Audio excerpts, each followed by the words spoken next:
Bismillahirrahmanirrahim. Assalamualaikum warahmatullahi wabarakatuh. Waalaikumsalam warahmatullahi wabarakatuh.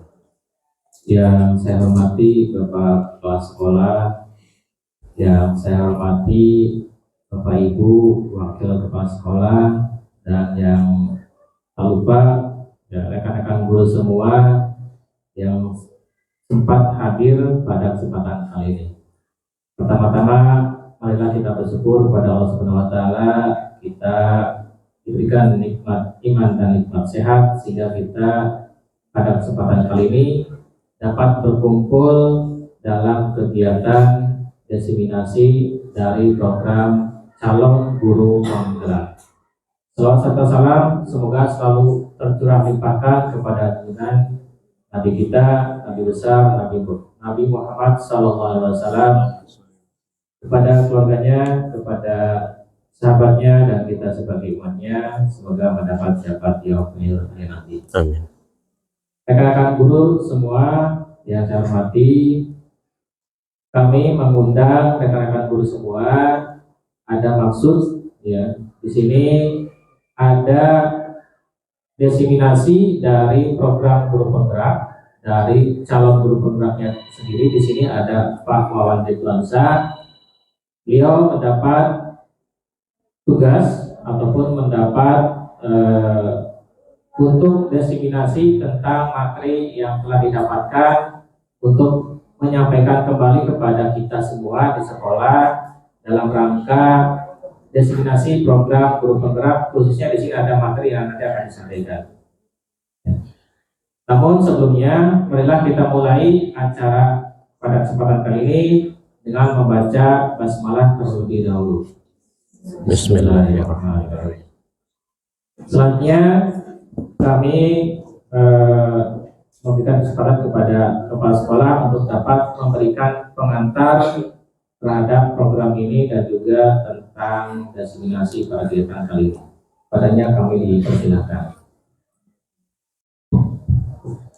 Assalamualaikum warahmatullahi wabarakatuh. Waalaikumsalam warahmatullahi wabarakatuh. Alhamdulillah, salatu wassalamu ala sayyidina Rasulillah Sayyidina Muhammad ibn Abdillah wa ala alihi wa sahbihi wa mawala, amma ba'd. Bapak Ibu CGP Angkatan 8 dan Bapak Ibu Guru SMAN 1 Cilimus yang berbahagia, alhamdulillah di pagi hari yang cerah ini, setelah kesibukan Bapak Ibu sekalian, kita akan mendengarkan paparan tentang diseminasi atau pembagian ilmu tentang budaya positif yang ada di sekolah. Nah, ke depan Bapak Ibu sekalian sudah dibuka angkatan 10 ya, dan sudah saya share di grup. Angkatan 9 nggak ada yang masuk dari gitu ya. Bu Ella, angkatan 9, cuma nanti apa sih pendidikannya belum. Kalau nanti angkatan 10, maka silakan angkatan 10 mungkin yang kelas-kelas berat bisa masuk di sana gitu ya. Bu Yuli, Pak Oce, Bu Rika, ya. Dan jangan lupa nanti apa sih yang kelas super berat sekali di bawah Bu Adit gitu ya. Tapi memang banyak ilmu nanti yang akan didapat gitu ya. Di samping memang menyita kesibukan Bapak Ibu sekalian. Yang jelas sebagai kepala sekolah juga guru itu ada istilah guru pembelajar. Kepala sekolah tidak berhenti belajar. Kemarin saya 1 minggu dengan Pak Ocit ya, belajar bikin puyeng, bikin putus asa, bikin berarti apa yang dilakukan kepala sekolah itu salah semua, ujung-ujungnya penjara atau masuk neraka ya. Ocit ya begitu ya. Itu. Tapi mudah-mudahan tujuannya memang tidak seperti itu. Sampai kemarin saya katakan, walaupun kita sudah kepala sekolah, kita tetap, karena setiap manusia itu kan utlubul ilma minal mahdi ilal lahad. Mencari ilmu itu dari buayan sang ibu sampai dengan lahad. Lahad itu tiang lahat. Jadi lahat itu dari bahasa Arab. Lahdun, lahat. Cuma pakainya di Indonesia pakai T. Ya itulah kuburan yang itu tuh. Bahkan ketika kita masuk kuburan aja sudah menjadi bahan pembelajaran bagi kita, bagi yang masih hidupnya gitu ya. Jadi itu Bapak Ibu sekalian, memang pasti akan menyita waktu karena banyak tugas-tugas yang dilaksanakan, tapi insya Allah banyak ilmu yang didapat. Nanti pegawai itu ada pegawai PNS P3K di 2023 November, mudah-mudahan muncul teman-teman dengan istilah baru namanya ASN paruh waktu, sehingga nanti tidak ada lagi yang model Bu Yulinda. Saya kalau manggil Yulinda itu Linda ya. Ya, Yusnia. Soalnya murid saya nih suaminya panggil saya sukanya manggilnya Linda gitu ya. Linda itu nanti tidak ada lagi guru-guru yang berstatus dan pegawai yang berstatus honor, itu ada lagi. Istilahnya adalah ASN paruh waktu. Nah, nanti di sana gitu ya Bapak Ibu sekalian, diminta full integritasnya. Teman-teman, mumpung ini CGP diapresiasi oleh pemerintah, maka semua porsi anggaran kebanyakan untuk ke CGP dalam guru penggerak. Bahkan sekarang itu kalau Yuli kan muncul SK 3A Yuli ya? 3A. Iya, nanti 3A. Pak Ocit itu 9 itu 3A. Ketika nanti naik ke 3B, maka itu sudah punya hak untuk ikut seleksi calon kepala sekolah dan calon pengawas. Berapapun usianya, katanya. Kemarin yang sempat saya protes gitu ya. Bagaimana nanti golongan 3A yang usianya kalau Mbak kalau saya kan diangkat usia 20, 26, 27 gitu ya. Terus 4 tahun kemudian saya sudah 3C, usia 30 jadi kepala sekolah menghadapi guru senior yang usia yang umur 8, yang golongannya udah 4C, atau yang sudah usia mau pensiun gitu ya, 59 tahun, 11 bulan, 10 hari. Nah, kan bingung gitu. Tapi memang lagi diapresiasi, artinya jenjangnya itu setelah di kepala sekolah, diharapkan tahun-tahun yang masih muda itu lari ke pengawas nantinya. Jadi kalau jadi pengawas itu lebih tinggi daripada jenjang kepala sekolah. Tapi tentunya pengawas pun lebih sibuk lagi. Bagaimana dia harus bisa menguasai IT, gitu ya. Share screen, kemarin aja saya share screen nggak bisa.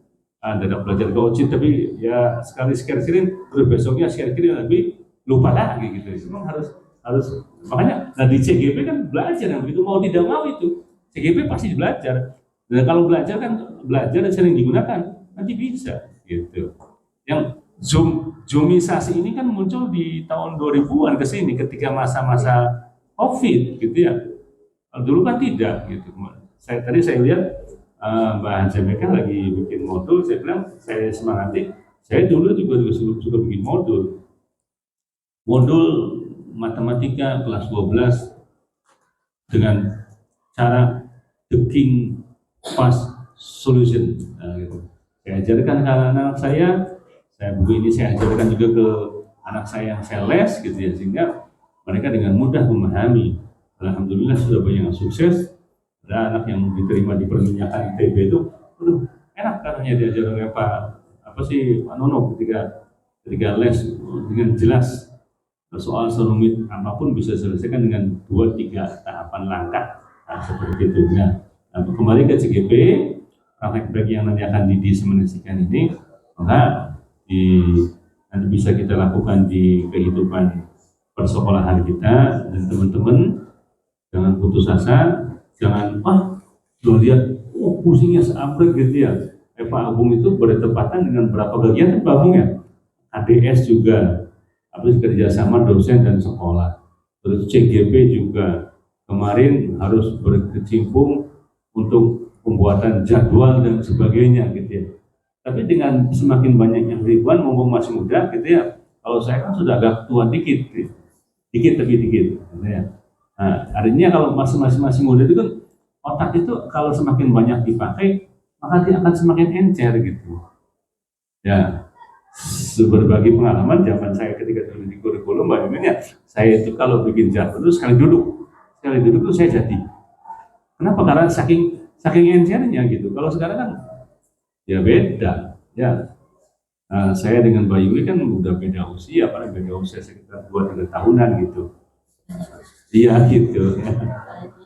Nah ya, jadi mumpung masih ada kesempatan ya, calon guru penggerak angkatan 10, angkatan 11, karena memang ke depan semuanya akan di guru penggerak. Kepala sekolah punya apa sih, jalurnya harus dari guru penggerak. Pengawas jalurnya harus dari guru penggerak. Semuanya instruktur jalur dari guru penggerak semuanya. Jadi ya mau tidak mau teman-teman ya akan berkecimpung di sana. Kalau dulu 9 bulan Bu Linda, karena lumayan ada kortingan jadi 6 bulan ya. Nah, tapi memang terbatas, harus yang di bawah usia berapa Mbak? 50 tahun ya, maksimal 50 tahun nah, gitu. Jadi kalau kawan-kawan yang sudah merasa Bu Yuli yang udah usia 50 tahun ya nggak bisa Bu Yuli ya. Ikut sosialisasinya aja nggak apa-apa.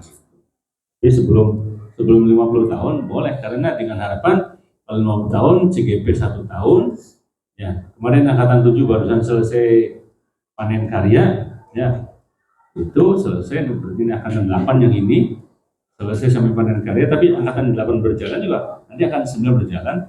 Sekarang sudah pembukaan angkatan 10 dan SMA memang sangat kekurangan. Saya punya kawan guru penggerak sekarang kepala sekolah SMA 12 Bandung, bagus sekali. Di apa? Di IG-nya juga muncul, di FB-nya muncul Pak Imam Rubisono, orang Wetan yang dia ditugaskan di Bekasi. Alhamdulillah dapat amanah kepala sekolah di Bandung, Bekasi, Bandung. Ya. Yang kemarin kita ikut diklat kepala sekolah berintegritas ya, seperti itulah. Mau tidak mau, karena kewenangannya adalah kewenangan provinsi, akan seperti itu. Meskipun ada usulan dari Pak Gubernur Emil, kewenangan SMA lebih baik dikembalikan lagi pada kota kabupaten supaya jarak itunya lebih dekat. Kalau sekarang kan kumpul di Bandung, kalau di Kuningan kumpul paling, nah kan bisa memangkas. Tapi itu semua kewenangan pembagian ada di pemerintah pusat, perguruan tinggi di pemerintah pusat, SMA, SMK, SLB di pemerintah provinsi, terus yang SMP, SD, TK ada di pemerintah daerah tingkat 2. Oke, Bapak Ibu sekalian, dengan ucapan Bismillahirrahmanirrahim, diseminasi modul 1.4 tentang budaya positif di sekolah Bapak resmi dibuka, yang akan disampaikan oleh CGP Angkatan 8 dari SMA 1 Cilimus, Bapak Wawan Ridwansyah SH MMPD. Mudah-mudahan manfaat bisa diterapkan dalam kehidupan sekolah kita. Azamini wa taqabbal minna wallahu a'lam. Wassalamualaikum warahmatullahi wabarakatuh. Waalaikumsalam warahmatullahi wabarakatuh. Terima kasih kepada sekolah. Saya mau berangkat jam 2 sekali. Oh ya. Kita semua harapan yang diharapkan dari program diseminasi ini rekan-rekan guru juga terhadap sekolah ya, mudah-mudahan nanti kita mendapat manfaatnya kembali. Ya, lanjut ke acara berikutnya ya. Masuk ke acara inti, kita akan mendengarkan pemaparan tentang diseminasi yang akan disampaikan oleh CGP Angkatan 8 Kabupaten Kuningan di sekolah kita, yaitu Bapak Wawan Ridwansyah. Kepadanya kami persilakan. Ya. Terima kasih Pak Agung atas waktunya. Assalamualaikum warahmatullahi wabarakatuh.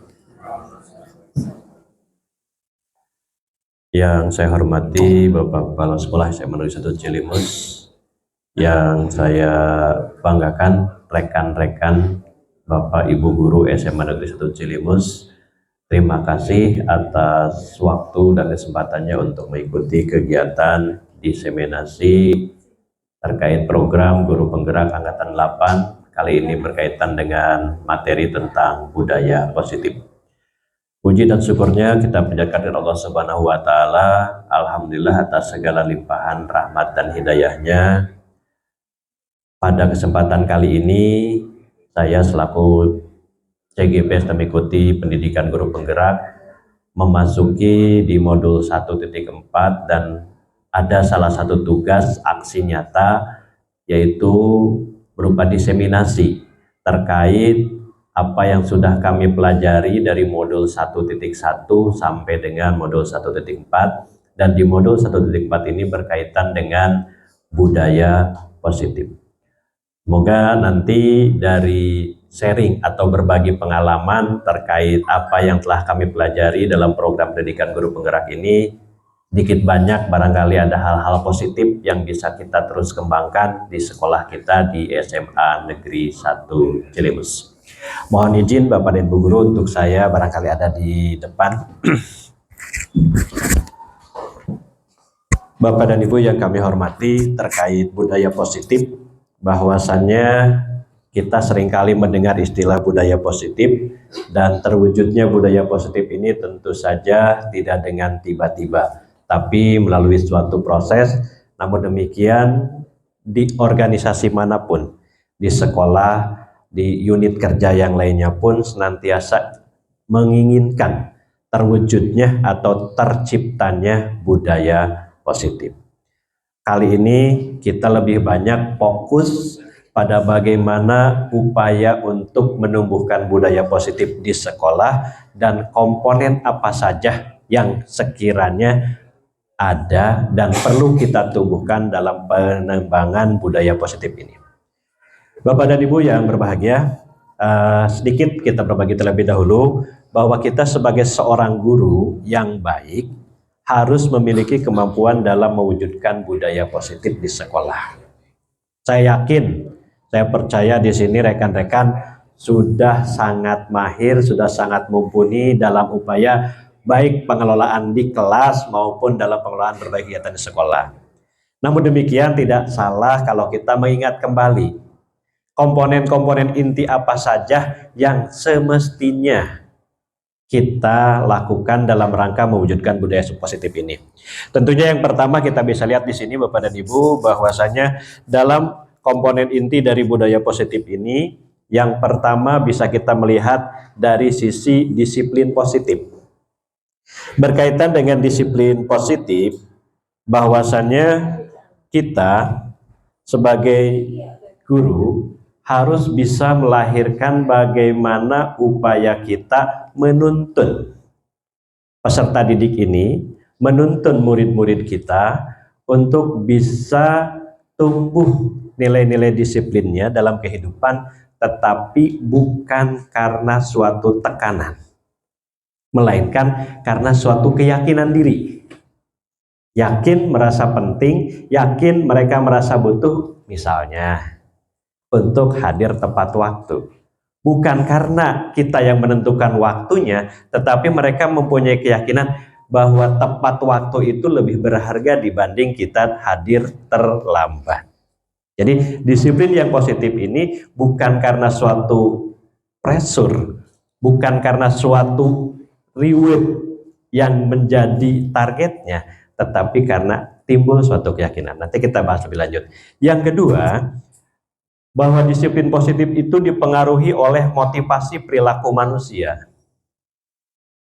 Kita sebagai manusia dalam hidup tidak terlepas dari berbagai macam kebutuhan. Nah, terkait kebutuhan manusia, salah satu tokoh yang namanya Casey menyatakan bahwa manusia itu pada dasarnya membutuhkan 5 hal.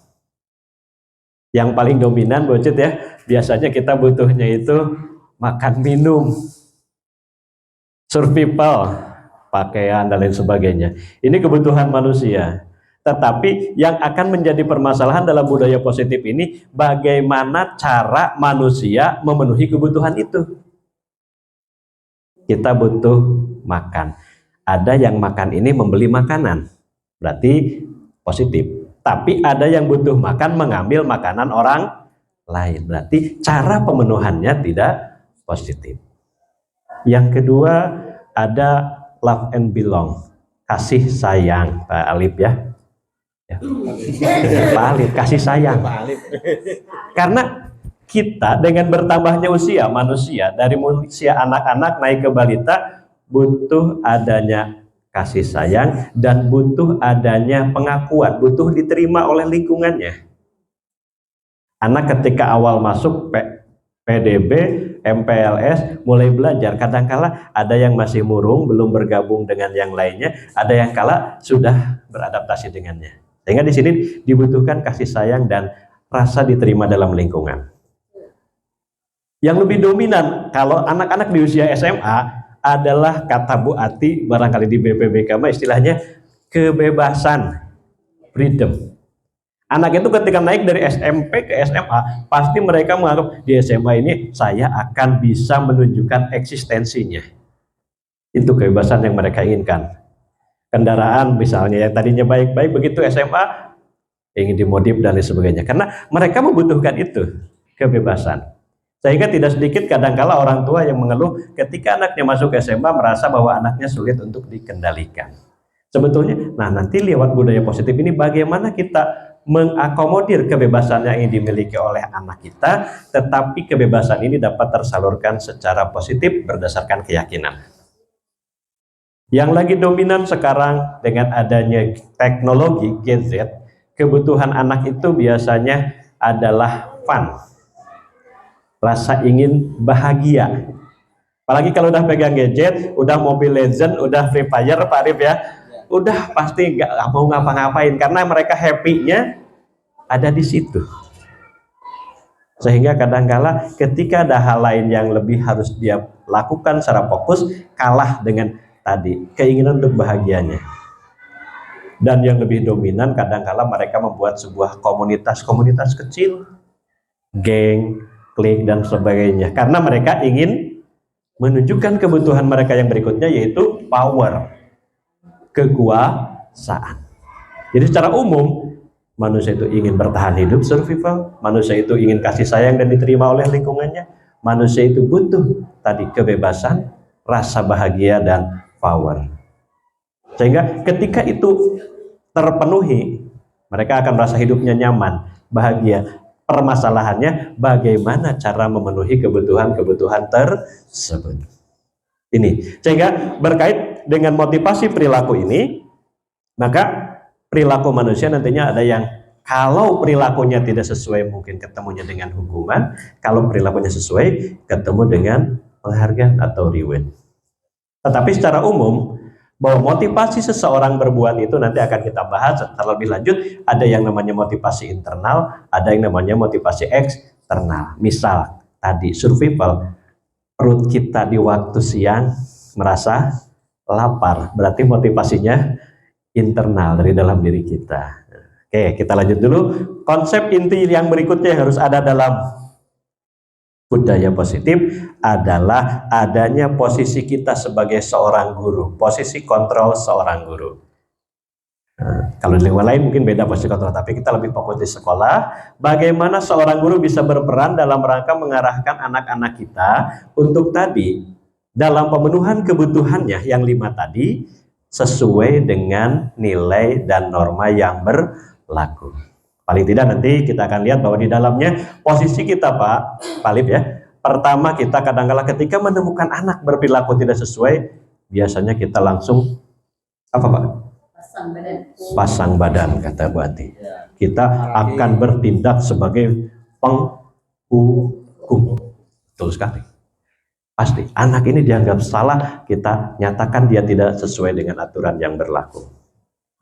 Atau ada lagi mungkin yang posisi yang lain dengan tidak dihukum, tapi diberikan pemberitahuan, penyadaran bahwa perilakunya itu tidak sesuai, membuat rasa bersalah, sehingga anak menyadari bahwa dirinya salah. Tapi kadang-kadang juga ada, daripada dihukum, mendingan kita deketin sajalah. Kayak Pak Alif dekat dengan anak-anak ya Pak Alif ya, berteman dengan anak-anak. Yang terpenting anak-anak itu bisa dikendalikan.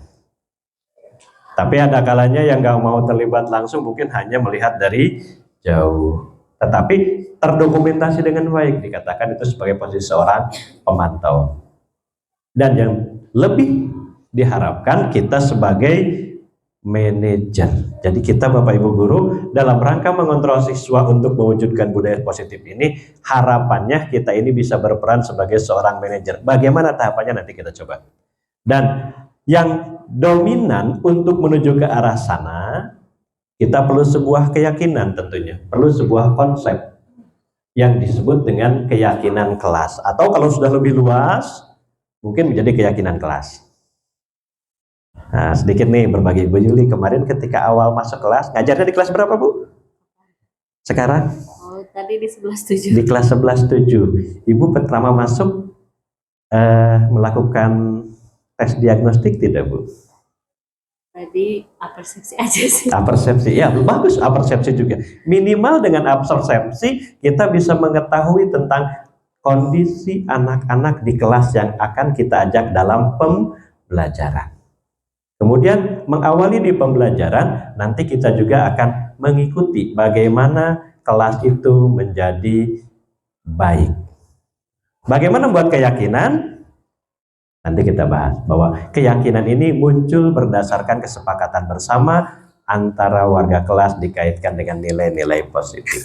Dan yang terakhir, nanti kita akan bahas tentang bagaimana segitiga restitusi dalam penyelesaian masalah. Oke, masih semangat Bapak Ibu?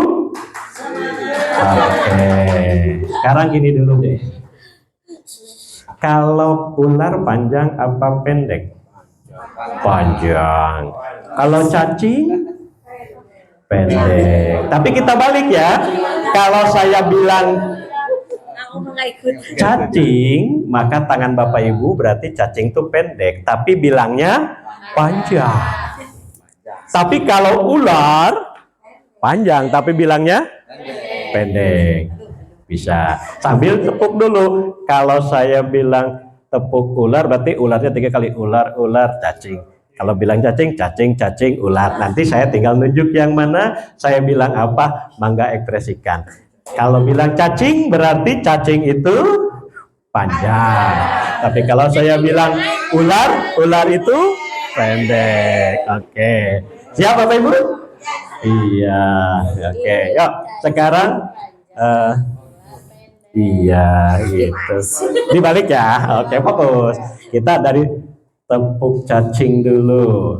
Cacing, cacing, cacing, ular, ular, ular, ular, cacing, cacing. Panjang. Nah, nggak fokus. Kalau panjang tangannya pendek. Oke, ulang lagi. Nah, paling fokus ya. Oke.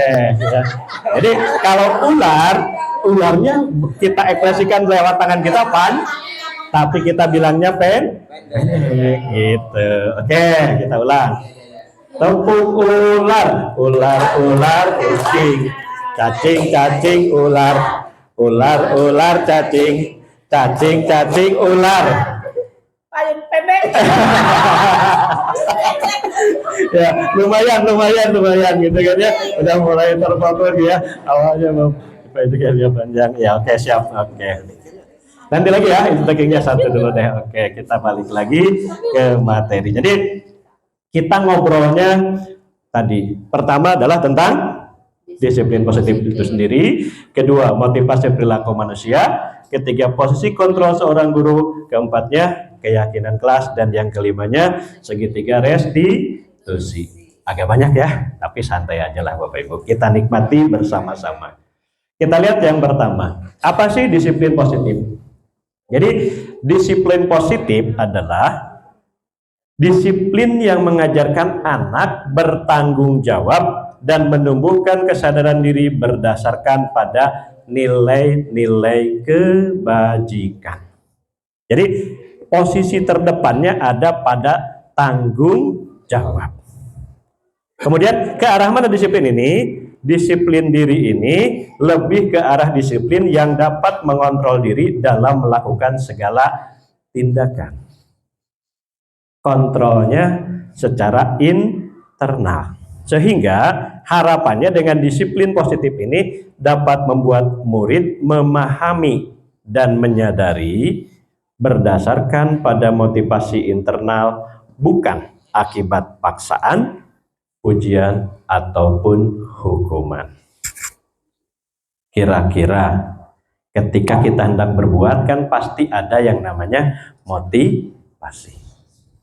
Contoh, misal kalau kita bertanya dulu pada diri kita, Bapak dan Ibu sebagai pegawai ada ketentuan memakai pakaian seragam.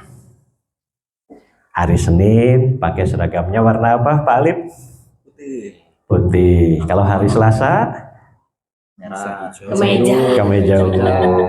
Kalau hari Rabu, Putih hitam. kalau hari Kamis, Adat baju adat. nah, hari Jumat, nah, batik. Begitu juga dengan murid-murid kita ya, ada ketentuan tentang pakaian misalnya. Contoh, kita bertanya dulu pada diri kita, kenapa kita pada hari-hari tersebut mengenakan pakaian sesuai dengan ketentuan itu? Kurang. Aturan. Oke.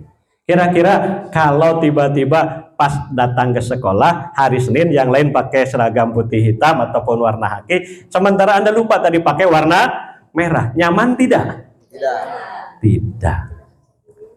Tidak percaya diri, betul ya, kata mereka tidak percaya diri, pasti "Oh, aku kok lain dari yang lain gitu ya." Oke. Itu. Jadi, nah karena nggak ada yang muat katanya. Oke, berarti di sini kita bisa melihat bahwa motivasi perilaku manusia yang pertama itu menghindari ketidaknyamanan. Kalau ketentuannya putih hitam, pasti saya juga pakai putih hitam. Biar apa tadi? Biar percaya diri kita berikan sama kayak yang lainnya. Baris, yang putih hitam semua, yang warna haki semua. Karena kita menghindari apa? Ketidaknyamanan. Jadi ini merupakan motivasi dalam tingkatan yang masih rendah sebetulnya. Karena yang dikejar dia sudah penting mah. Yang penting kita duduk aman, duduk nyaman bersama teman-teman karena kita telah sama dalam hal pakaiannya misalnya. Jadi banyak hal yang bisa kita lakukan terkait motivasi perilaku kita. Salah satunya tadi menghindari ketidaknyamanan. Ada kalanya yang kedua untuk mendapatkan imbalan atau penghargaan dari orang lain. Misal, kadangkala ketika kita masih anak-anak, orang tua kita menjanjikan, Pak Rosid ya, kalau kamu semester ini mendapatkan peringkat kelas lagi, hadiahnya HP-nya boleh diganti. Kira-kira kita sebagai murid, sebagai anak saat itu ketika orang tua kita memotivasi, termotivasi tidak? Termotivasi pasti. Jadi di sini ada sesuatu yang diinginkan. Berupa apa? Berupa penghargaan dari orang lain. Atau kadang-kadang kita sebagai pegawai juga di sekolah, dari pimpinan kita, silakan Bapak Ibu untuk berupaya berkinerja yang terbaik. Insya Allah nanti di akhir tahun ada reward. Itu pun menjadi motivasi, sadar atau tidak sadar. Oh iya, berarti kita harus bekerja sesuai dengan ketentuan. Tetapi yang menjadi dorongan kita berbuatnya tadi, kalau tadi ketidaknyamanan, kalau ini ada karena reward, ada imbalan. Itu pun masih bagus, lumayan gitu kan. Minimal tergerak. Tapi kadang-kadang kan ada juga, saya bekerja maksimal pun belum tentu dapat reward. Jadi reward ini satu sisi dia bisa menjadi motivasi jangka pendek, tapi tidak menjadi motivasi jangka panjang. Siswa pun sama. Ketika siswa berprestasi kita kasih reward, untuk saat itu ia akan termotivasi. Tapi jangka panjangnya tidak kena. Karena ketika di kelas itu misalnya, yang biasa dapat reward Yuli. Karena Yuli adalah siswa terpandai dalam mata pelajaran matematika. Maka Rosid yang memang dalam matematikanya membutuhkan perhatian khusus tidak pernah mendapat reward. Akhirnya Rosid berpikiran, dan saya percuma belajar matematika mati-matian juga gak bakalan dapat reward. Jadi kira-kira kalau begitu Bapak dan Ibu guru ke anak-anak kita mendingan ngasih reward atau enggak? Ngasih boleh, tetapi ada penguatan dan jangan terus-terusan dimotivasi hanya dengan reward. Kadang-kadang juga sama, anak-anak ketika kita ngajar, tadi Bu Yuli ngajar katanya di kelas 11, berapa Bu? Tadi 10-7. Anak-anaknya duduk ya Bu ya, duduk rapi, diam. Padahal kita nggak tahu dari posisi anak yang duduk itu, ada yang sebetulnya merasa tidak nyaman dengan kehadiran Ibu di ruang kelasnya. Pernah kita berpikir begitu? Yang penting, dah ada Bu Yuli, udah diam aja lah. Ada kalanya pernah ditemui anak yang justru ketika gurunya mengajar malah dia aktif menggambar gurunya yang lagi ngajar gitu kan. Tapi motivasi anaknya masih bagus tadi, menghindari ketidaknyamanan daripada diusir sama gurunya, diam aja dulu deh di kelas gitu kan ya. Jadi motivasi pertama tadi yang paling bawah adalah menghindari ketidaknyamanan, dan yang kedua tadi dengan reward. Lalu kalau begitu apa yang bisa kita lakukan untuk memotivasi anak-anak kita agar betul-betul tumbuh motivasi yang positif? Jadi anak ini biar keberadaan di kelasnya, keberadaan di lingkungan sekolah kita ini betul-betul berperilaku yang positif. Salah satunya di sini kita dapat menumbuhkan mereka untuk bisa menghargai diri sendiri dengan nilai-nilai yang mereka percaya. Kayak tadi kita yakinkan, tepat waktu penting tidak? Tidak penting Pak, kenapa sih? Gak apa-apa. Oh ya udah, cari pendapat yang lain. Akhirnya mereka akan meyakini bahwa hadir tepat waktu itu penting. Jadi dengan menumbuhkan kesadaran, dengan menumbuhkan keyakinan, maka motivasi itu akan tertanam dengan kuat tanpa tadi adanya reward atau tanpa adanya situasi eksternal yang membuat mereka menjadi tidak nyaman. Oke. Kita lihat klasifikasinya. Kalau kita klasifikasikan dua hal tadi terkait motivasi yang bersifat ketidaknyamanan atau hukuman dan imbalan atau penghargaan dari orang lain, ini berarti motivasinya masih bersifat eksternal. Berarti kalau bersifat eksternal tadi, ketika motivasi yang datang dari luarnya lemah, maka perilakunya pun akan melemah. Tadi ya. Ketika pagi-pagi Ibu Rika hadir di gerbang menyambut kehadiran siswa, maka siswa datang dengan semangat karena ada Bu Rika menunggu di gerbang. Tapi tatkala Bu Rikanya berhalangan hadir, maka siswanya pun santai-santai saja, betul kata Pak Diki. Karena masih bersifat eksternal. Yang penting nyaman aja deh, enjoy. Bu Rikanya lagi gak ada, gitu kan. Nah, jadi di sini posisi upaya untuk menumbuhkan motivasi ini yang eksternal itu bagus, tapi kekuatan mengikatnya masih jangka pendek. Lalu yang kedua tadi, imbalan dengan penghargaan dari orang lain. Contoh di kita yang sudah terbiasakan di hari Senin kita ada reward berupa bendera hitam sama bendera putih. Untuk apa? Kelas terbersih dan kelas terkotor. Itu betul. Bagi kelas-kelas tertentu, alhamdulillah kelasnya menjadi bersih. Tapi bagi kelas-kelas yang betul anak-anaknya memang istilah Bu Yuli mah apa Bu? Ya udahlah gitu kan. Jadi tetap aja abadi selalu mendapatkan bendera hitam karena mereka sudah tidak termotivasi lagi untuk mendapatkan bendera putih. Karena eksternal. Atau kadang-kadang setelah semua mendapatkan bendera putih, awalnya bagus, masih semangat. Di periode berikutnya, kan kita juga udah loh, kelas kita juga dapat bendera putih. Akhirnya melemah kembali. Ini karena sifatnya eksternal.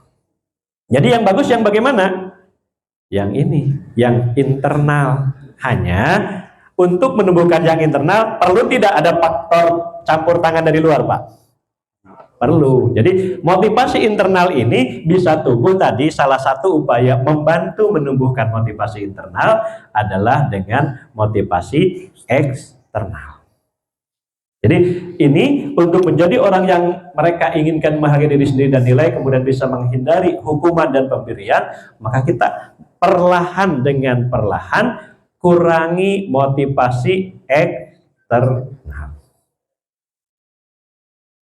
Gimana Bapak Ibu? Menurut Bapak Ibu ada yang ingin berpendapat kira-kira setuju tidak bahwa motivasi ini yang tadi eksternal ada dua hal, bisa menghindari ketidaknyamanan, bisa juga berupa tadi karena ada reward dan punishment.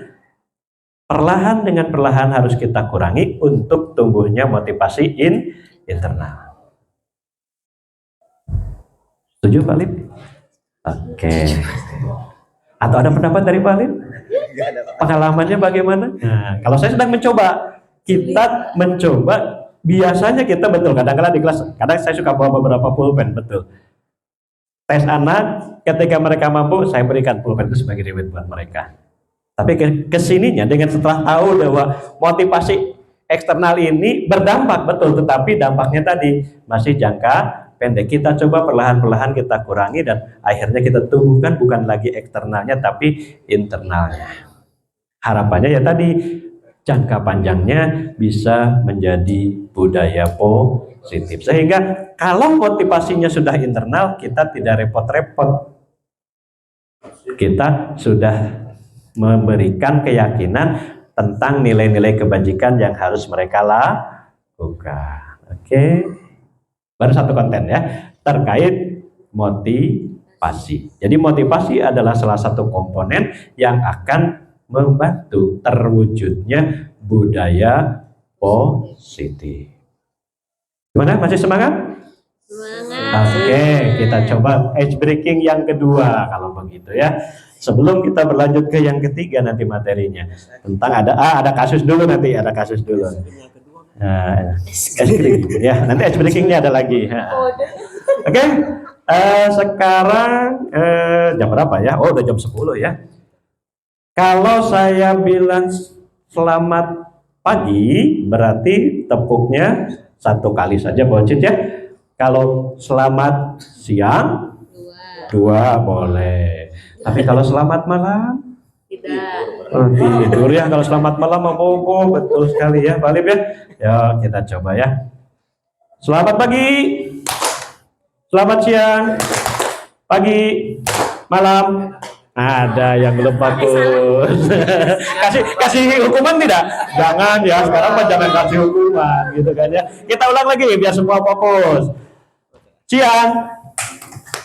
Belum fokus, ulangi. Selamat siang. Selamat siang. Siang, pagi, malam. Alhamdulillah, berarti sudah fokus semua ya. Oke. Sekarang setelah kita tadi memahami tentang motivasi, ada satu contoh kasus. Cuma ini contoh kasusnya di SD. Mudah-mudahan nanti kalau di SMA ada beda lagi ya. Ini kelihatan nggak? Oke. Nama siswanya IPA ya. Di sini ya udah kita baca bareng-bareng aja. IPA kurang menguasai pelajaran matematika katanya.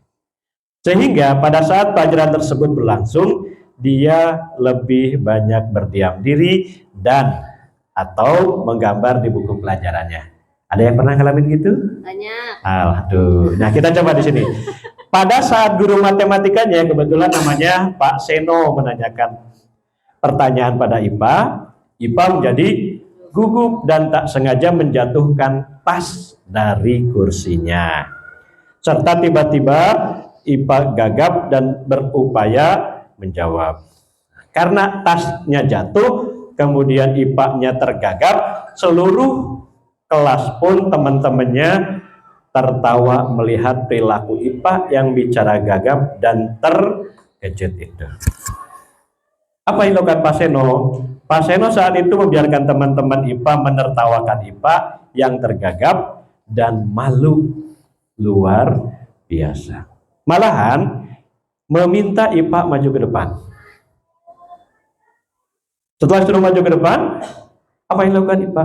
IPA berdiri di depan kelas sambil, kamu itu tidak bisa menjawab, kata Pak Seno sambil ditunjuk ke arah hidungnya. Apa yang terjadi di kelas? Ternyata kelas bukan menjadi lebih tenang, tapi malah menjadi makin ramai dan anak-anak pun tertawa sambil melihat IPA di depan kelas yang sedang memegang-megang hidungnya. Kira-kira kalau kita melihat kasus IPA ini dikaitkan dengan tindakan Pak Seno, silahkan menurut Bapak Ibu sebagai sama-sama seorang guru, kira-kira setuju tidak dengan tindakan Pak Seno? Silakan. Ada yang mau berpendapat?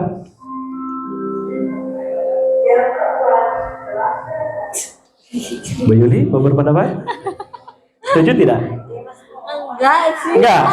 Kalau enggak, kenapa Bu nggak setuju? Malah bukan makin anaknya motivasi buat belajar, malah makin malu. Jadinya mungkin bisa jadi malah nggak sekolah karena ditertawakan sama teman-temannya. Oke.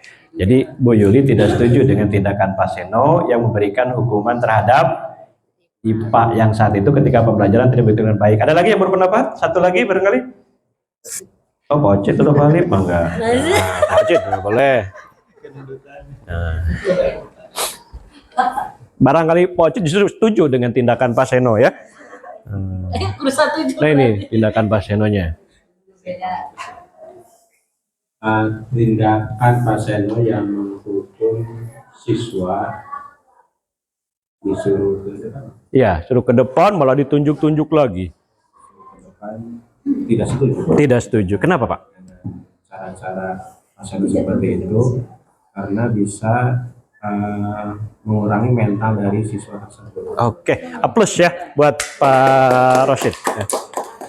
Luar biasa. Dari dua pendapat rekan kita, Bu Yuli dan Pak Rosid, dua-duanya tidak setuju dengan tindakan yang dilakukan oleh Pak Seno.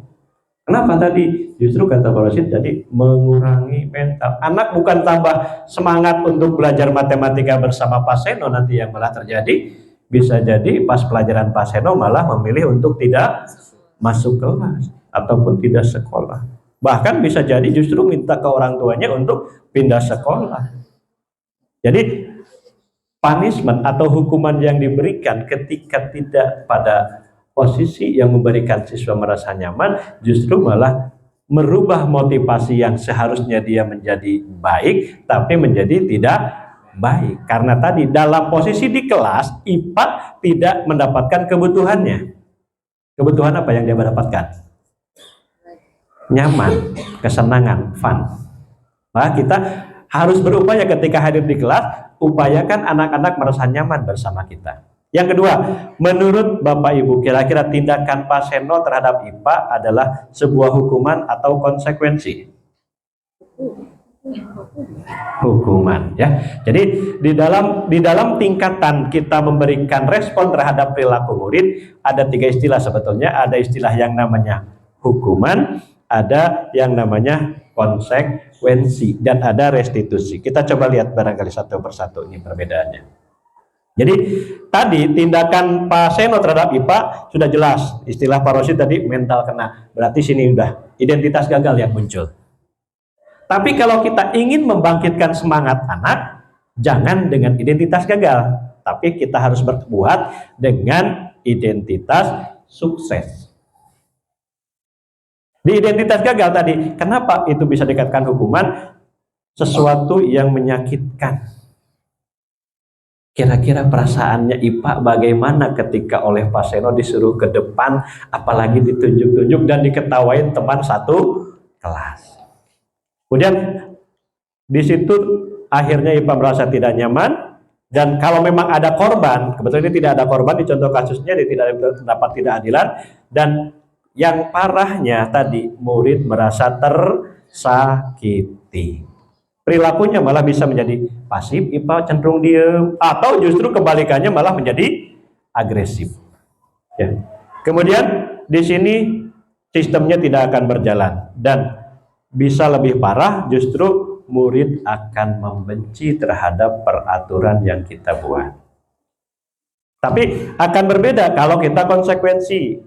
Konsekuensi ada mirip dengan hukuman, tapi kalau di konsekuensi kita ada kontrak terlebih dahulu.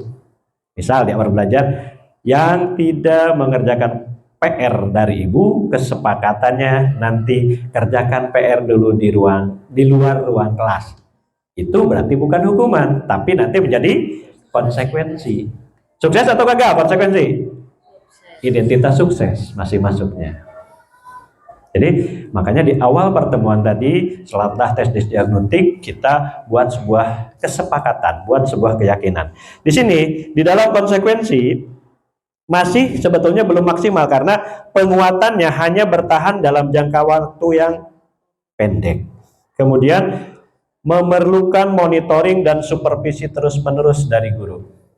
Kita pantau. Jadi anak kerjakan PR-nya betul, mengerjakan, tapi tadi masih eksternal. Ternyata PR-nya Bapak ini mah jarang diperiksa. Akhirnya sudah kerjakan PR-nya? Sudah. Oke, kita lanjutkan materi berikutnya. Tuh, sudah diperiksakan. Nah, gitu. Tapi minimal kalau kita dalam PR-nya selalu monitor, selalu diperiksa, akan menjadi motivasi eksternal. Lama-lama mudah-mudahan timbul kesadaran. PR adalah proses penguatan pembelajaran kita. Gitu. Jadi di sini target akhirnya dalam konsekuensi murid atau anak menghormati peraturan. Jadi kalau tadi di hukuman bisa malah mengabaikan peraturan, dengan konsekuensi menghormati peraturan. Dan yang ketiga yang diharapkan muncul adalah restitusi. Nanti di akhir pembahasannya ada restitusi. Restitusi itu adalah pilihan, tujuannya menguatkan murid akan jangka waktu yang panjang. Jadi di dalam restitusi, kenapa sih kita dalam akhir pembelajaran perlu ada PR? Diharapkan dalam diri anak timbul kesadaran. PR itu adalah bagian dari proses pembelajaran mandiri untuk menguatkan materi yang sudah diperoleh. Kalau itu timbul kesadaran di anak, berarti sudah masuk ke motivasi yang bersifat internal. Oke. Kemudian ini lanjutan bahwa di restitusi kalau hukuman bersifat negatif, kalau konsekuensi lebih bersifat netral, tapi kalau restitusi diharapkan bersifat positif. Nah, ada contoh kasus lagi. Kebaca nggak Pak Rosid? Nah, ini terkait motivasi ya. Kita coba. Ibu Anas namanya. Bu Anas. Guru kelas 2 SD. Mendapat masalah. Murid-muridnya tidak bisa tertib berdiri antri di depan pintu kelas. Karena biasa anak SD kan ngantri dulu depan pintu. Dan selalu berebutan masuk ke dalam kelas. Setelah jam istirahat usai. Ini membuat Bu Anas sangat terganggu dalam proses pembelajaran. Nah, untuk menyikapi hal itu, Ibu Ana sibuk menenangkan murid-muridnya untuk waktu yang cukup lama. Akhirnya Bu Ana berpikir cepat dan berupaya untuk memberikan stiker pada bintang untuk setiap muridnya yang akan masuk kelas setelah jam istirahat usai. Jadi Bu Ana ini mengiming-imingi murid dengan stiker bintang. Siapa yang berdiri paling lurus dalam berbaris rapi antri di depan pintu, maka akan dapat bintang dari Bu Ana. Kemudian sebagian besar muridnya menyebut tantangan tersebut dan langsung berdiri rapi di depan pintu agar mendapat stiker bintang. Hal ini terus dilakukan Bu Ana selama beberapa minggu. Karena cukup berhasil membuat murid-muridnya berdiri rapi antri depan pintu, sampai pada suatu saat Bu Ana sakit. Kemudian diganti oleh Pak Heru. Problemnya ketika Bu Ana kan ketika anak mau masuk kelas itu sudah disiapkan stiker bintang. Pak Heru nggak tahu kalau Bu Ana punya kebiasaan seperti itu. Sehingga tidak melakukan apapun. Dan apa yang terjadi? Di sini usai jam anak istirahat, anak-anak kembali ribut lagi berebutan masuk kelas dengan tidak tertib. Nah, kira-kira dari contoh kasus ini dikaitkan dengan tadi terkait teori motivasi yang sudah kita pelajari. Nah, kira-kira apa yang menjadi motivasi murid-murid kelas 2 tadi mau antri? Karena, mangga Pak. Karena anak-anak yang masuk di situ itu tadi dapat penghargaan Pak, Berupa apa Pak? berupa stiker bintang. Stiker bintang. Oke. Yang lain sama sependapat? Ya, jadi anak-anak kelas 2 SD ketika dibimbing oleh Bu Ana mau hadir, mau tertib karena tadi Bu Ananya memberikan stiker bintang. Jadi motivasinya eksternal atau internal? Eksternal.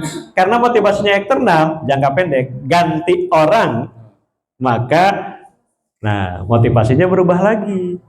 Sama mungkin dengan yang kita, atau enggak ya, mudah-mudahan Bapak Ibu sudah enggak lagi seperti itu. Tapi minimal tadi, kalau dari motivasi eksternal sudah jadi motivasi internal, siapapun nanti yang menggantikannya, budaya tertibnya akan bertahan dengan lebih baik.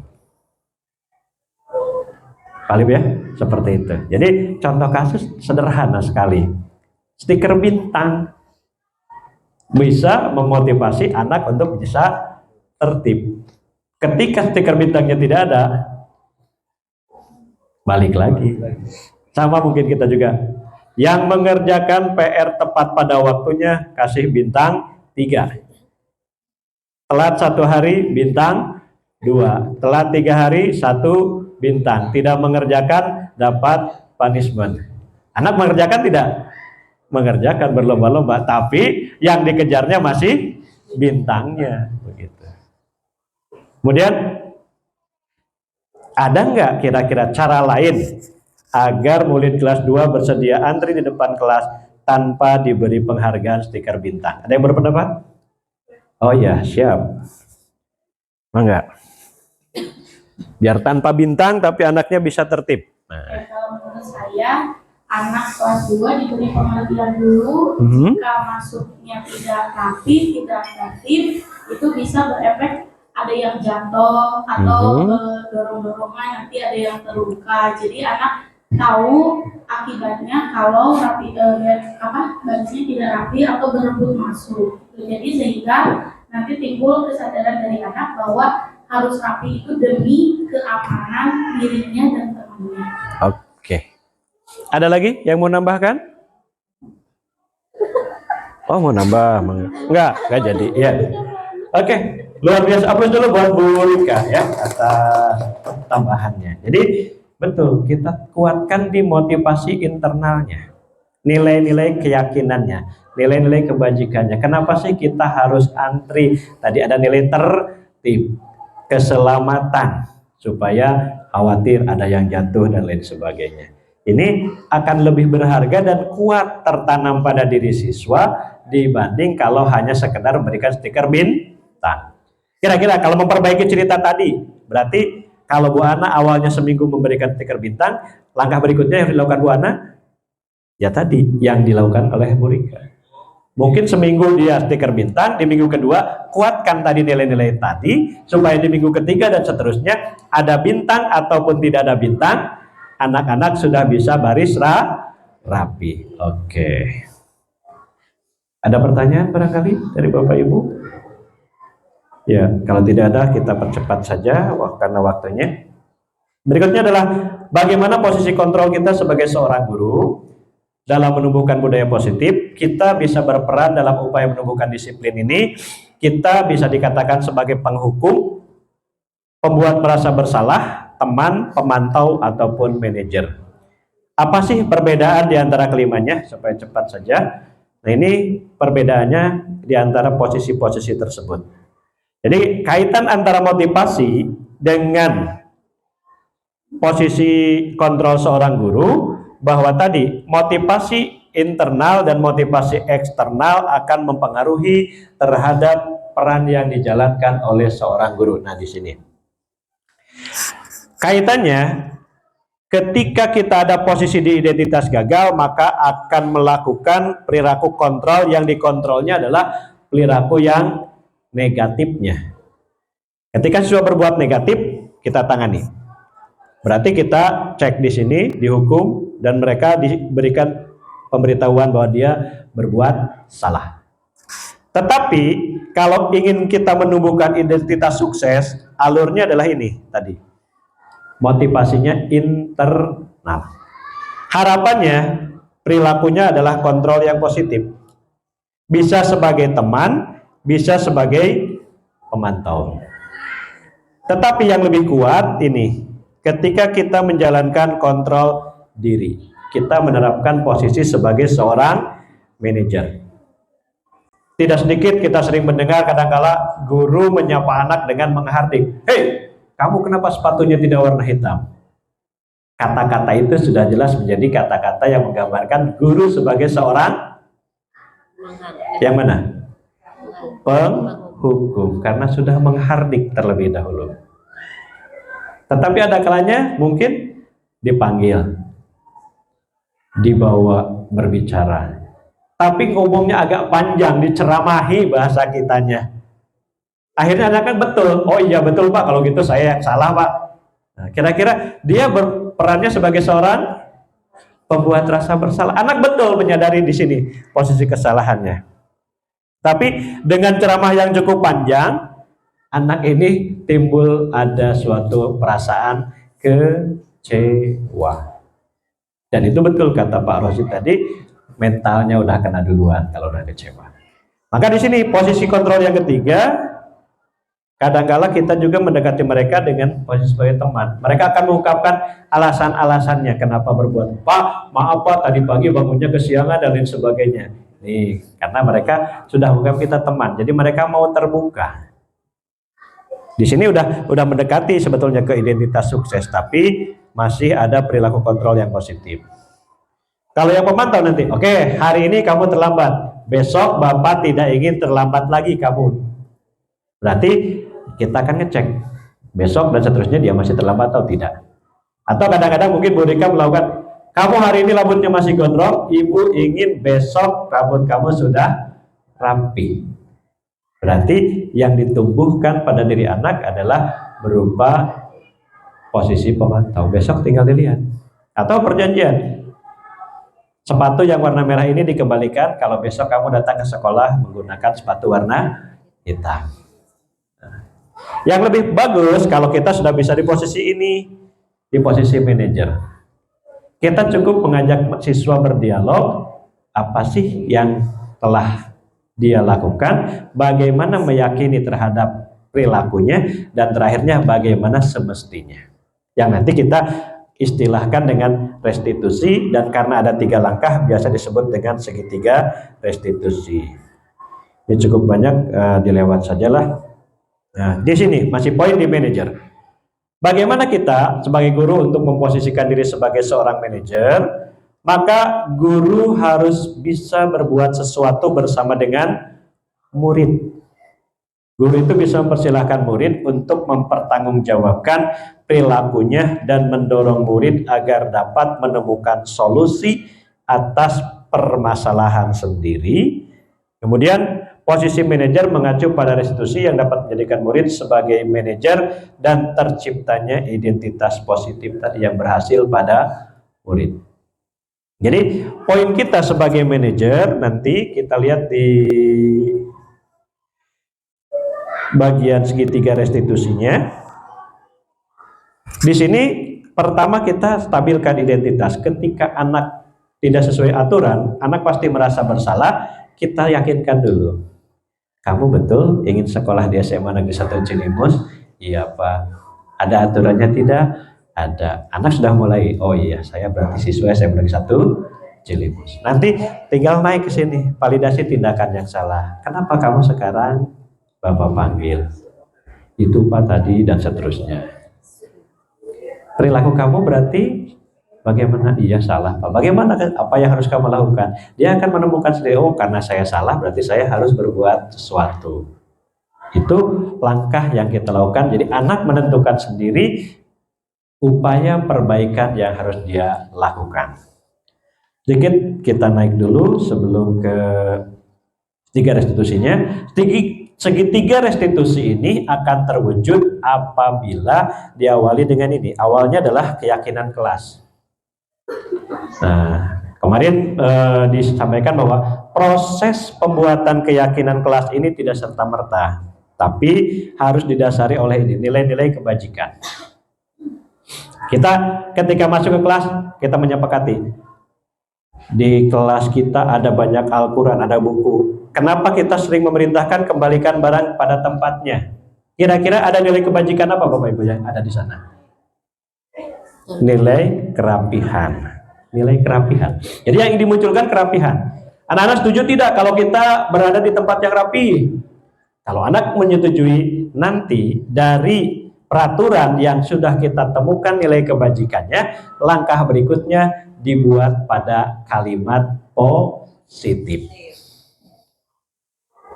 Kalau sudah jadi kalimat positif, nantinya akan dijadikan sebagai sebuah langkah teori yang menggambarkan perilaku yang harus dilakukan. Sehingga perannya balance. Ada peran guru, ada peran siswa nantinya dalam keyakinan ini. Di sini contoh-contoh beberapa peraturan, misalnya kenapa hadir di sekolah 15 menit sebelum pembelajaran dimulai, ada nilai kebajikan apa? Disiplin, betul, luar biasa. Jadi nilai dulu yang kita gali di situ. Kenapa sih peraturan ini harus ada? Anak menyadari, oh kita harus berdisiplin. Tadi antri misalkan bergantian atau menunggu giliran. Kenapa sih kita harus bergantian atau menunggu giliran?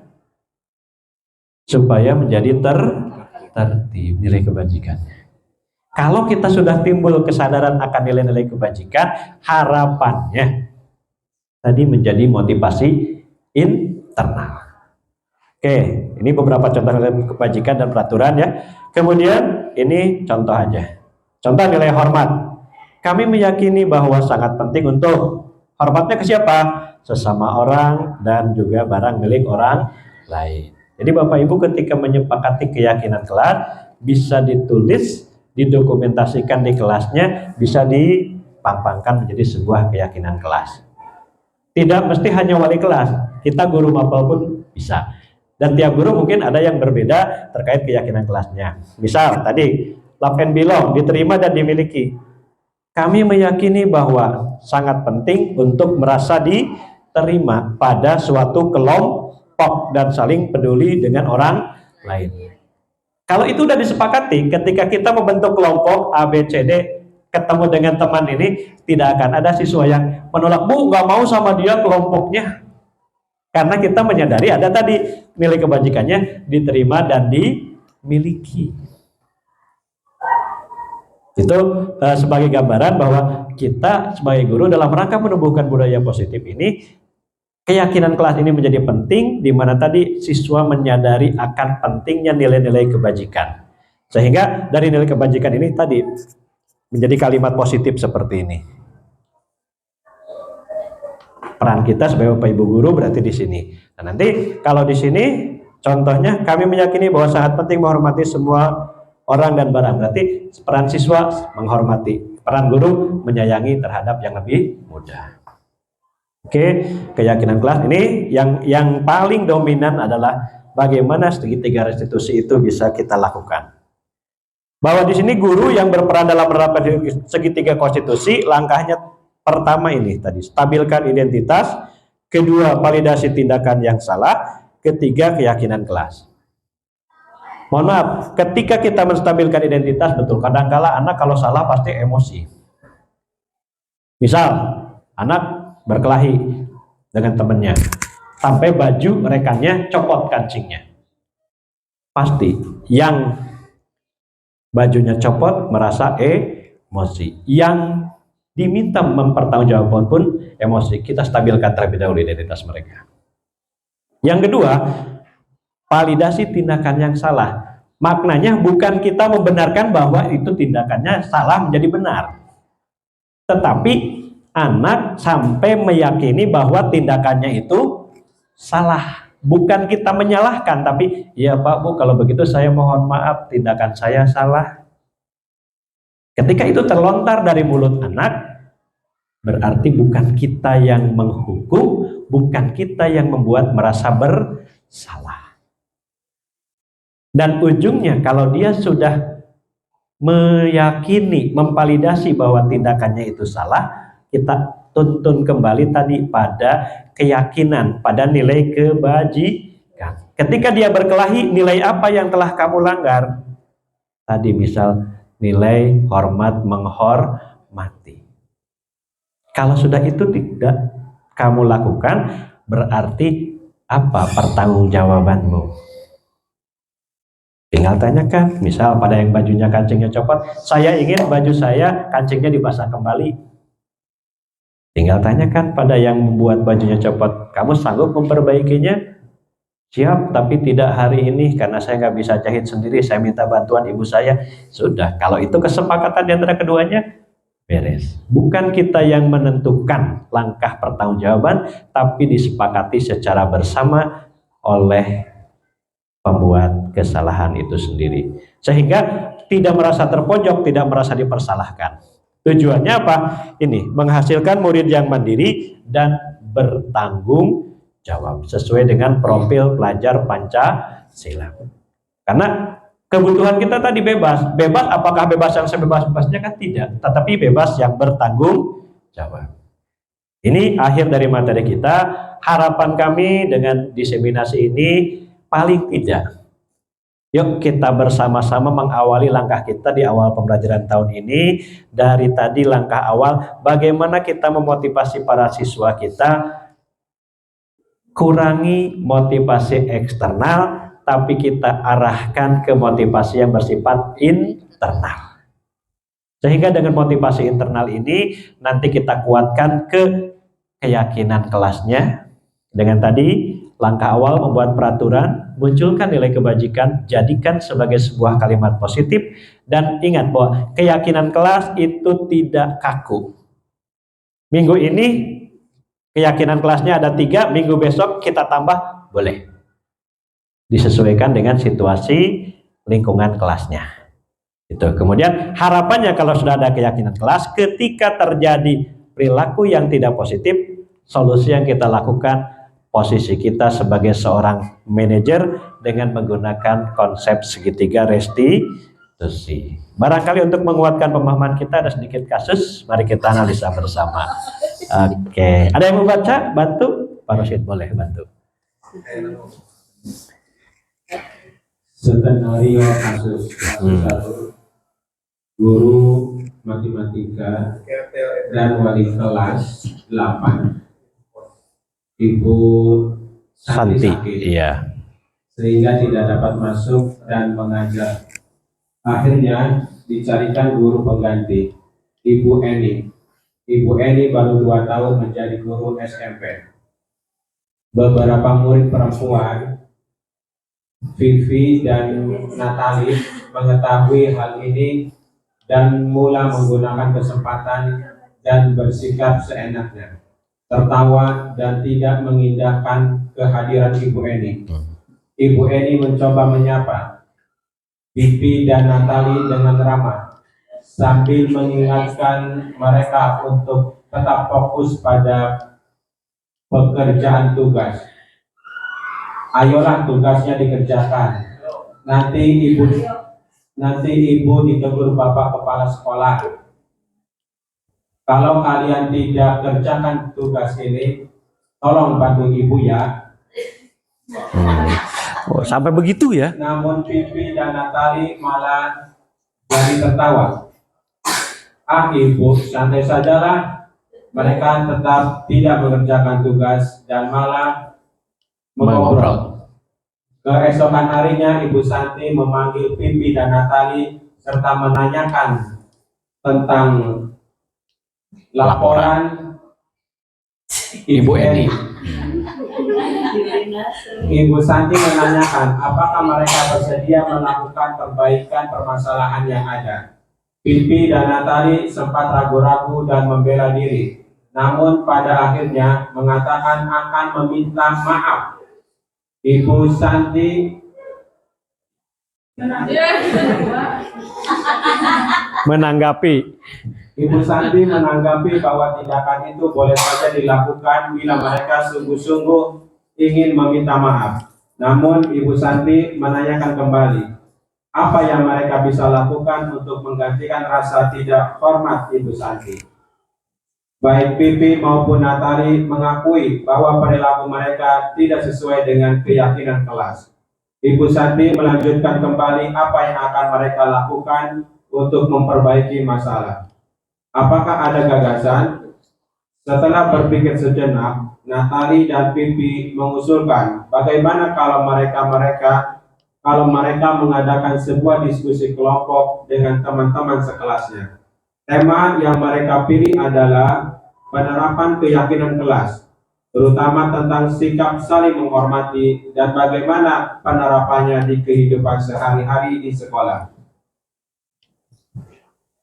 Usulan kedua adalah mengirim email kepada Ibu Eni tentang gagasan mereka tersebut. Mereka pun memberitahu Ibu Eni bahwa mereka telah memberitahu kepala sekolah, Pak Hasan, bila lain waktu ada tiadaan guru, maka mereka akan mengusulkan Ibu Eni sebagai guru pengganti. Oke. Umpan baliknya. Udah Pak, kita lihat umpan baliknya bareng-bareng. Terima kasih Pak.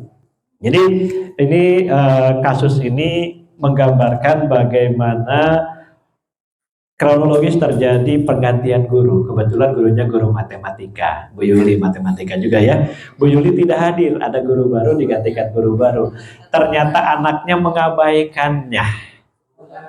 Dan besok diinformasikan kembali. Nah, ketika diinformasikan di sini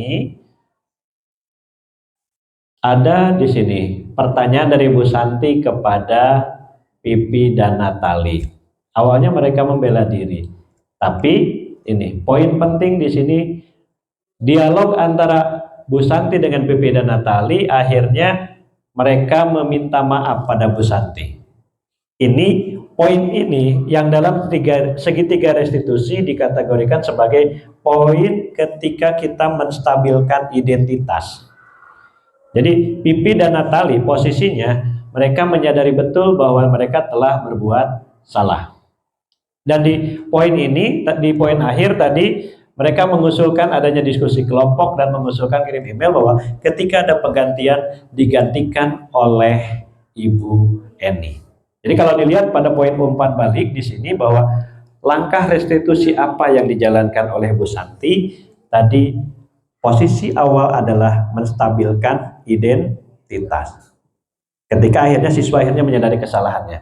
Kemudian di poin berikutnya bahwa di sini apakah yang diusulkan PP dan Natali sesuai dengan pelanggaran yang telah dibuat dan apakah restitusi yang telah diusulkan mereka. Ternyata mereka mengusulkan mengadakan tema. Kenapa itu bisa diusulkan? Karena tentunya sudah diawali terlebih dahulu dengan adanya tadi keyakinan kelas. Kemudian posisi apa yang telah diambil Bu Eni dalam menanggapi Pipi dan Natali? Posisinya berarti penghukum? Bukan. Membuat bersalah? Bukan juga. Teman? Yang berupaya sebagai teman adalah Bu Pipi tadi. Sampai ayolah nanti Ibu Eni ya tadi ya, Ibu nanti dimarahin oleh kepala sekolah itu mendekati anak sebagai seorang teman tapi anaknya tetap seperti itu. Akhirnya oleh Bu Santinya kan tetap dilakukan seperti itu. Jadi posisi Bu Eni di sini menganggap Pipi dan Natali sebagai teman tapi tetap tidak berhasil.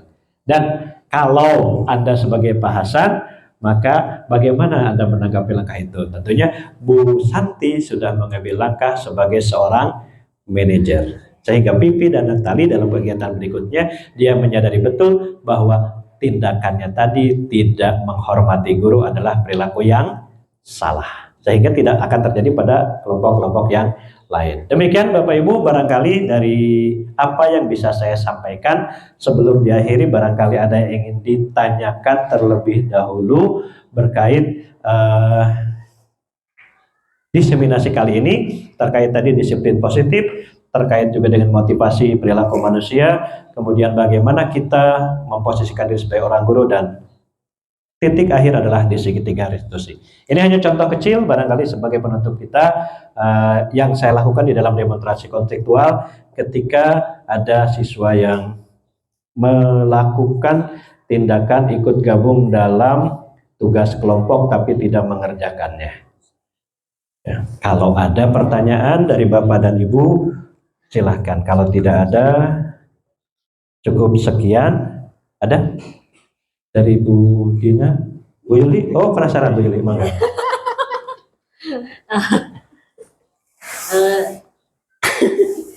Bismillahirrahmanirrahim. Assalamualaikum warahmatullahi wabarakatuh. Waalaikumsalam warahmatullahi wabarakatuh.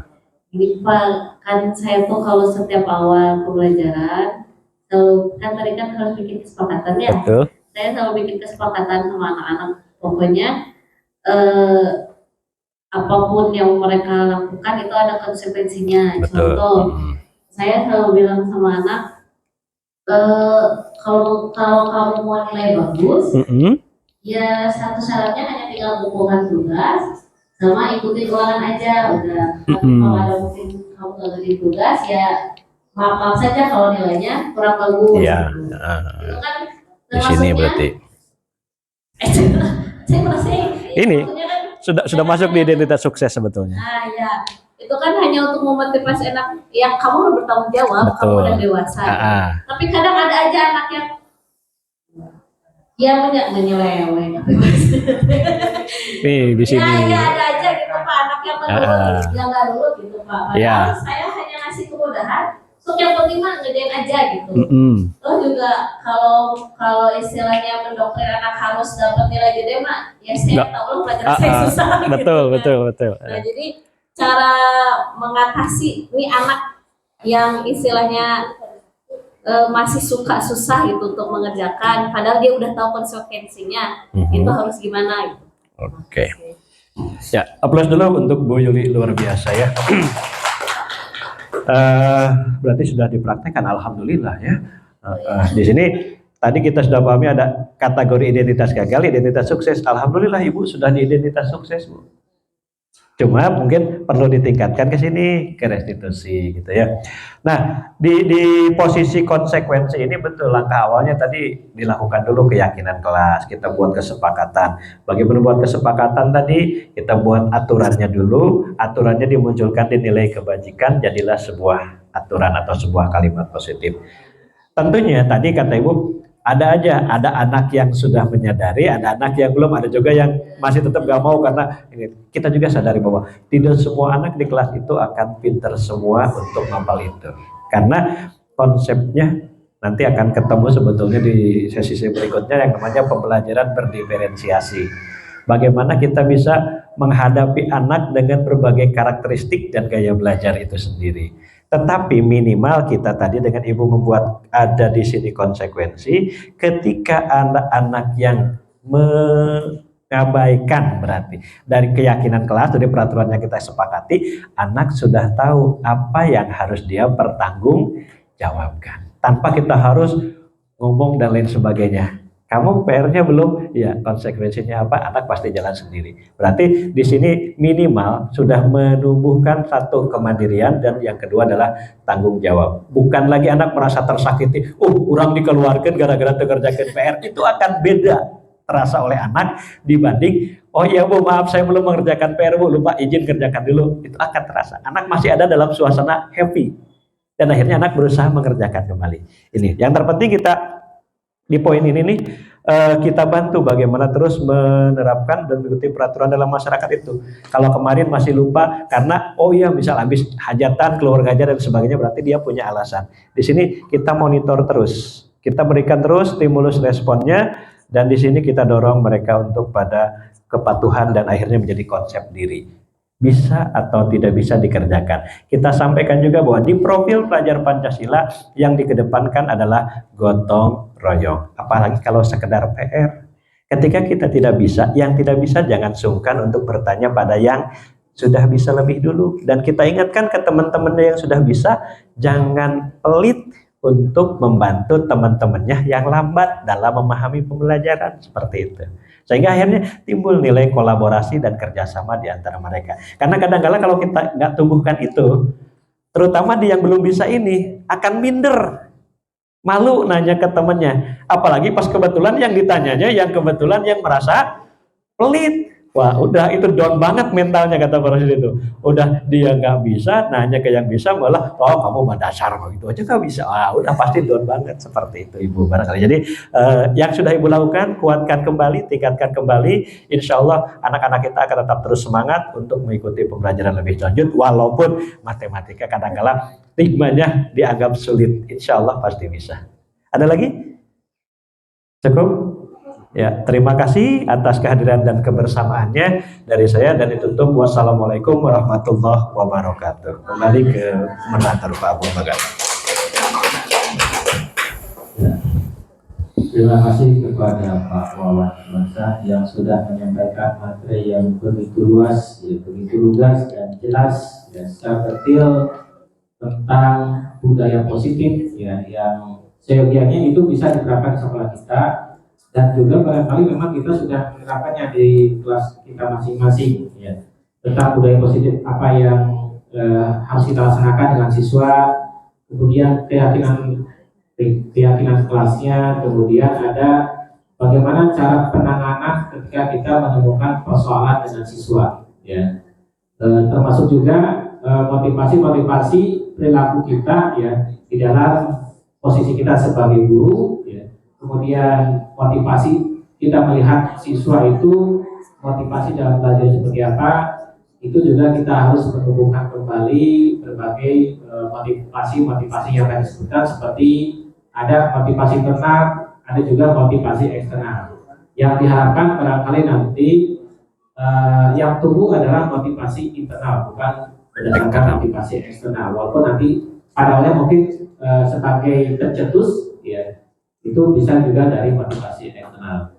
Ya, penjelasan yang sangat bagus, yang luar biasa. Ya, kita beri sekali lagi kepada Pak Wali Wasa dari Cabang Bergerak Angkatan 8 tahun 2023. Banyak manfaat yang kita dapatkan hari ini. Semoga kita dapat mengimplementasikannya di dalam kelas, di dalam pembelajaran kita, sehingga nanti pendidikan di kelas kita menjadi lebih baik lagi. Ya, dan anak-anak itu sebagai subjek yang harus kita kedepankan, harus kita tuntun, ya, dalam pendidikan, ya, untuk masa depannya mereka nanti. Ya. Dari saya sebagai moderator, ya, mohon maaf apabila ada kata-kata yang kurang berkenan dalam memandu acara ini, ya.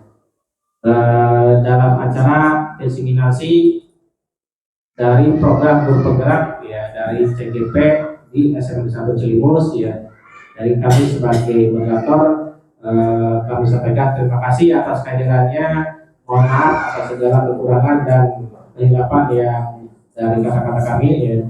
Kami ucapkan terima kasih. Diakhiri wabillahi taufiq wal hidayah. Wassalamualaikum warahmatullahi wabarakatuh. Waalaikumsalam warahmatullahi wabarakatuh.